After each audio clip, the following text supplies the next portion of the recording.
time for the political panel. Matt Schlapp, chair of American Conservative Union, Marianne Marsh, Democratic strategist. Thank you both for being here. Okay, I'm going to start with President Trump. He keeps getting sued with these executive orders. It's almost like a race to see, which state is going to be the first to sue him, and yet when I think about it, Matt, all of the Obamacare stuff, when the president said you could keep your health care and you could keep your doctor, I mean, that was outside of the law.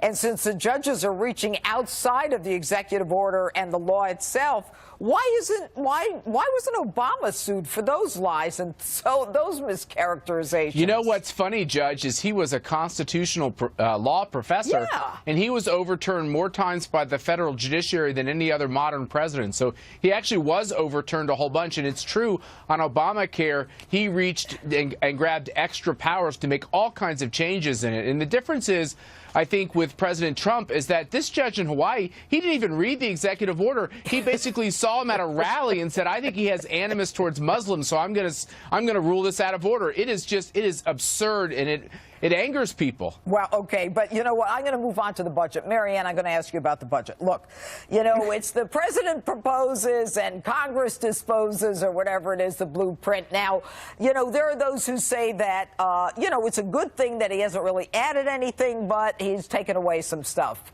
I assume that you're not happy with that.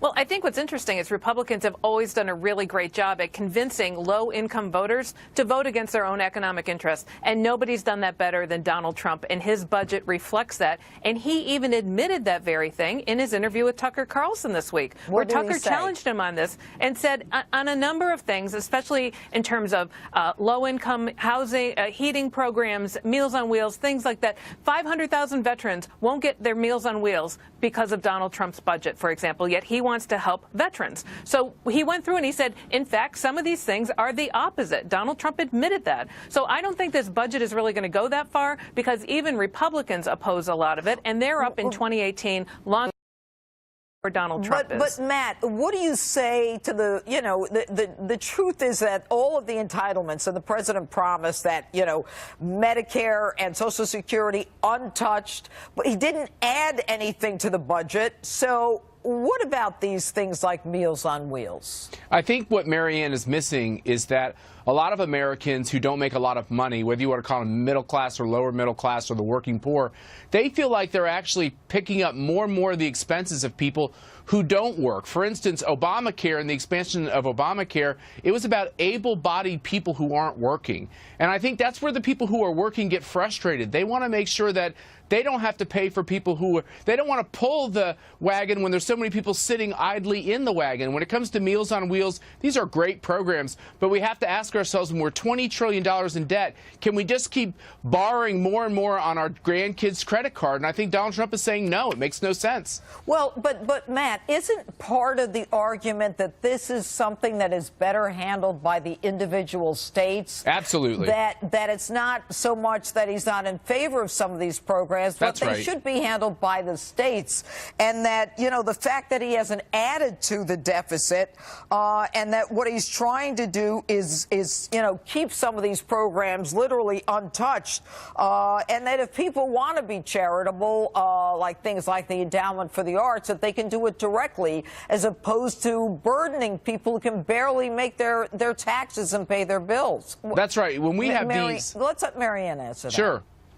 Well, I think the problem here is you push things from the federal government down to the state government. Right. They push it down to the cities and towns. And now what is happening increasingly is people's quality of life is determined by their zip code more and more and more. And there are some common things that we should all share in. Taking care of our veterans is certainly one of them. Taking of kids who can't afford, whose parents can't feed them at home at breakfast and lunch, should get meals and snacks at school. Things like that. Those are basic things we should all participate in. Children are going without food is absurd in this country. It's just there are different programs with different names. Come on. Judge, there are more people on social services and food stamps than ever in the history of this country. Judge, Two things you Yes. should know. Just like Meals on Wheels, a lot of kids in a lot of schools now get meals to bring home for the weekend. And in the summer, when they're out of school, one of the biggest challenges for low-income families is making sure they can get 3 meals on the table for their kids. Absolutely. Just check anywhere. That's a fact. Absolutely, Marianne. Look, we feed half the world. That's I mean, right. You don't think? Go ahead, Matt.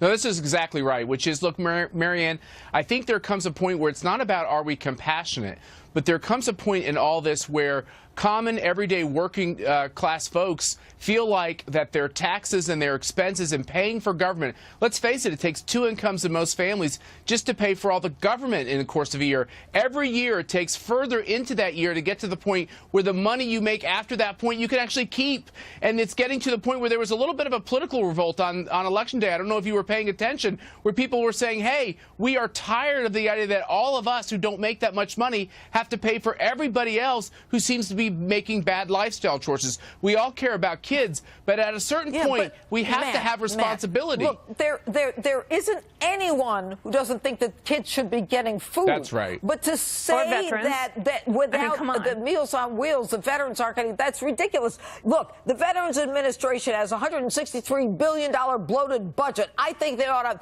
get rid of the VA and start giving these people direct access to money. Marianne, last word. 2 points. One, a lot of homeless veterans out there, and there are too many of them, and they're not being taken care of. This budget doesn't help them. Number 2, how many people in this country now who voted for Donald Trump are just realizing that they are on Obamacare and they're about to lose it? And that's the big challenge here now. That's when they untrue. realize that everything That's they care simply about, not they're true. going to lose. Matt, That's simply not true. It That's isn't a true. fact. That is a Marianne fact. Not true. That's a fact.